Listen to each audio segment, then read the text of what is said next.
বহু যুগ আগের কথা। এই দুনিয়ায় এক কওম বাস করত, এক গোত্র, এক জাতি বাস করত, যার নাম কওমে নূহ। সেই কওমকে, সেই জাতিকে আল্লাহ সুবহানাহু ওয়া তাআলা সম্পূর্ণরূপে ধূলিসাৎ করে দিয়েছিলেন, ধ্বংস করে দিয়েছিলেন। কিন্তু কেন? এই ঘটনা, এই ইতিহাস জানার আগে সর্বপ্রথম আমাদেরকে জানতে হবে সাইয়্যিদুনা নূহ আলাইহিস সালামের জীবনী। তারপর ধাপে ধাপে আমরা জানতে পারব যে তিনার কওমকে আল্লাহ সুবহানাহু ওয়া তাআলা কেন ধ্বংস করেছিলেন।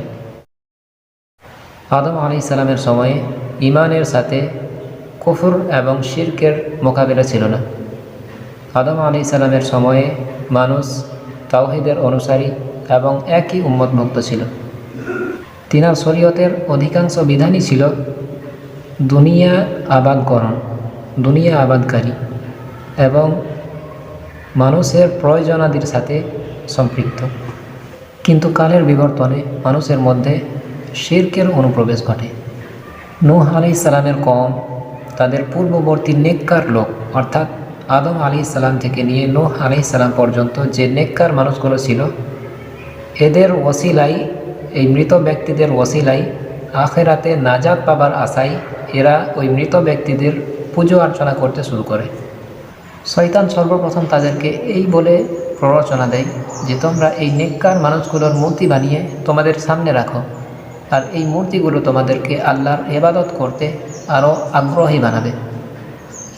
তো এই মানুষগুলো যখন মারা যায়, যারা এই মূর্তিগুলো সামনে রেখে ইবাদত করত, তো এদের পরে যে সন্তানরা আসে, এরা মনে করে যে আমার বাপ দাদারা এদের সামনে ইবাদত করত, তাহলে আমার বাপ দাদারা হয়তো এদেরকেই ইবাদত করত, আর তারা সরাসরি সেই মূর্তিগুলোকেই পুজো করতে শুরু করে।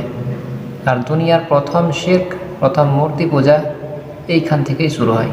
অতএব এই দুনিয়ার সবচেয়ে প্রাচীনতম শিরক হচ্ছে নেককার মানুষদের কবর পূজা করা, যা আমাদের সমাজে আজও প্রচলিত রয়েছে। আল্লাহ সুবহানাহু ওয়া তাআলা নূহ আলাইহিস সালামকে প্রেরণ করলেন তার কওমের কাছে আল্লাহ সুবহানাহু ওয়া তাআলার চরম শাস্তি আসার পূর্বে তাদেরকে সতর্ক করার জন্য। নূহ আলাইহিস সালাম বললেন, হে আমার জাতি, আমি তোমাদের কাছে সুস্পষ্ট সতর্ককারী এই বিষয়ের যে তোমরা আল্লাহ সুবহানাহু ওয়া তাআলার ইবাদত করো, আল্লাহকে ভয় করো এবং আমাকে অনুসরণ করো। তাতে আল্লাহ তোমাদেরকে ক্ষমা করবেন এবং নির্দিষ্ট সময় পর্যন্ত তোমাদেরকে অবকাশ দেবেন। তবে একটা কথা নিশ্চিত, যে যখন আল্লাহর নির্ধারিত সময় এসে যাবে, তখন আল্লাহ সুবহানাহু ওয়া তাআলা তোমাদেরকে একটুকুও সময় অবকাশ দেবেন না।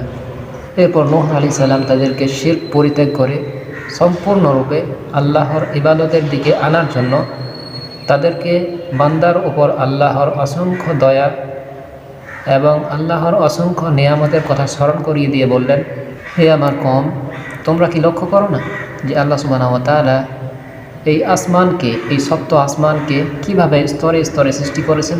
সেখানে তিনি চন্দ্রকে রেখেছেন আলো রূপে এবং সূর্যকে রেখেছেন প্রদীপ রূপে। আল্লাহ তোমাদেরকে সৃষ্টি করেছেন মাটি থেকে এবং পুনরায় মাটিতে ফিরিয়ে নিয়ে নিজের সামনে উপস্থিত করবেন। আল্লাহ তোমাদের জন্য জমিনকে করেছেন বিছানা স্বরূপ, যাতে করে তোমরা চলাফেরা করতে পারো প্রশস্ত রাস্তাসমূহের মধ্যে। নূহ আলাইহিস সালাম তার কওমকে দিনরাত দাওয়াত দিতে থাকেন, নানা পন্থায়, নানা পদ্ধতিতে, গোপনে, প্রকাশ্যে, সব রকম করে তিনি দাওয়াত দিতে থাকেন। কিন্তু ফলাফল হয় নিতান্ত নৈরাশ্যজনক। তারা নূহ আলাইহিস সালামের দাওয়াতে অতিষ্ঠ হয়ে নূহ আলাইহিস সালামকে দেখলেই পালিয়ে যেত। কেউ কানে আঙুল দিত, কেউ কাপড় দিয়ে মুখ ঢেকে রাখত। কোনো অবস্থাতেই নূহ আলাইহিস সালামের দাওয়াত তারা গ্রহণ করতে চায়নি। এরপর তারা নূহ আলাইহিস সালামের দাওয়াতে রাগান্বিত হয়ে সেই কওমের সর্দাররা বাকি লোকদেরকে ডেকে বলল, খবরদার, তোমরা তোমাদের পূর্বপুরুষদের পূজিত উপাস্যকে কখনোই পরিত্যাগ করবে না। এরপর নূহ আলাইহিস সালামের সম্পূর্ণ কওম একসাথ হয়ে নূহ আলাইহিস সালামের বিরুদ্ধে ভয়ঙ্কর চক্রান্ত শুরু করে।